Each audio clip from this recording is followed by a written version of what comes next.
everybody, Frugal Farmer here. I was going through some stuff. I'm doing a cleaning. I saw a YouTube video and they said clean your room, get it immaculate, get it super organized, and I did that. And I want to tell you what, that was kind of life changing for me, and it's kind of bled through to other parts of the house. I'm going through stuff and getting rid of stuff, giving stuff to people that need some help, and it's kind of this thing just kind of it's habit forming to do this, and I'm just pleased with the results. I never have been hooked on anything like this.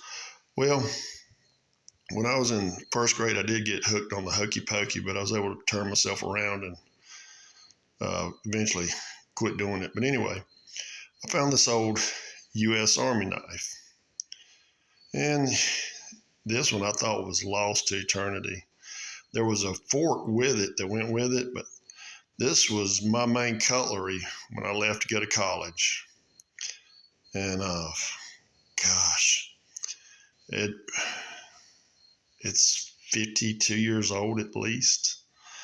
Well, it's more than that. It's been in my possession about 52 years. I always liked it, but I just happened upon it and brought back a bunch of good memories.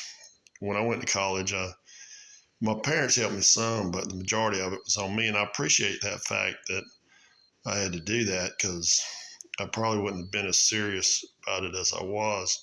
And don't get me wrong, when I was in high school, I made decent grades, but college was not in my future with my grades. And I was able to get in a 2-year school and got a 2-year degree. Then I got a 4-year degree. And I've been to a lot of other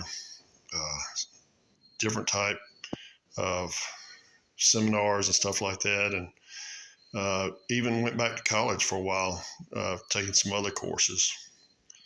And I even taught some classes at one time, but that's a story for another day. But I don't know, just when I found this, I started grinning, and I've just been grinning the whole time. Times were rough, and I didn't have a whole lot to cut with this knife. Mainly, I had a spoon. Yeah, there was a spoon and a fork and a knife with this. And but this isn't the sharpest thing, but it's going in a place of honor where I can keep it for maybe a few more years. Thanks for stopping by. Come back again when you will. Share, comment, like. Hit that subscribe button. God bless.